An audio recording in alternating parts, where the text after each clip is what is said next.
The man who inspired one of the most influential black films ever made was murdered in his own Rolls-Royce before he ever got to see it. This is the real, chaotic, dangerous, true story behind the Mack, and the man named Frank Ward who made it all possible. Fact 1. The original screenplay wasn't written in some Hollywood office. According to director Michael Campus, it was written on prison toilet paper by an inmate named Robert J. Poole while he was locked up at San Quentin. Fact 2.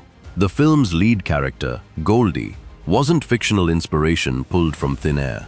He was modeled directly after Frank Ward, a real pimp and drug dealer who controlled significant territory in Oakland during the early 1970s.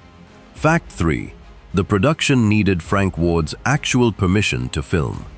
Because so many scenes were shot in his controlled territory, Campus had to negotiate directly with him just to get cameras rolling. Fact 4. In exchange for his protection and guidance, the filmmakers wrote Ward into the movie itself, giving him a small role alongside his real-life brothers. Fact 5. Almost none of the extras were professional actors. Frank Ward supplied the homeless people, addicts, and sex workers seen throughout the film, giving it a documentary-level authenticity most blaxploitation films never achieved. Fact 6. Filming didn't just happen in Ward's territory. It also happened in Black Panther territory, and that overlap caused real problems. According to accounts from the production, Panther members reportedly threw bottles and trash cans from rooftops onto the crew below. Fact 7. Tensions got so serious that producers had to negotiate directly with Black Panther leaders Huey Newton and Bobby Seale, who ultimately agreed to help supply extras just to keep production moving safely. Fact 8. Midway through filming, tragedy struck.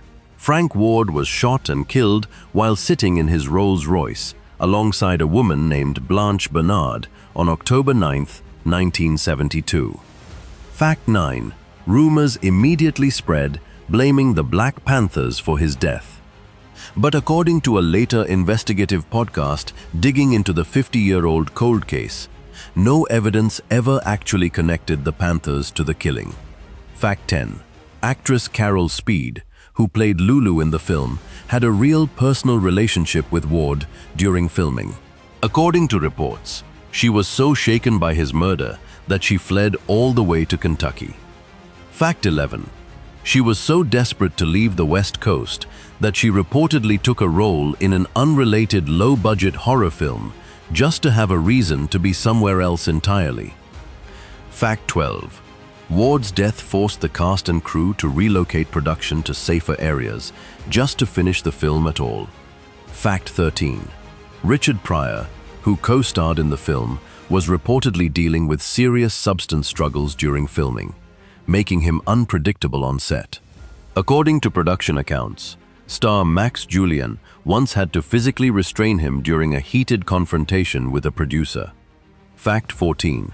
Despite everything, the murder, the danger, the on-set chaos, the filmmakers dedicated the Mack to Frank Ward's memory when it was finally released in 1973. Fact 15. The film's Oakland premiere directed its proceeds toward the Black Panthers' free breakfast program for children, according to Wikipedia's account of the production, turning a chaotic shoot into something that gave back to the very community it depicted.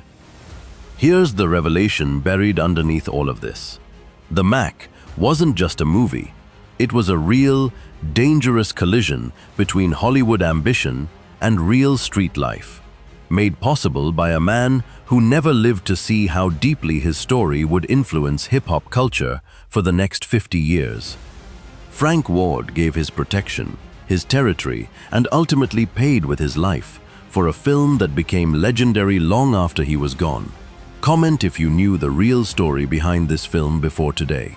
Share this so more people understand what it actually took to make it. Follow and subscribe for more untold truths behind Black cinema's most legendary films.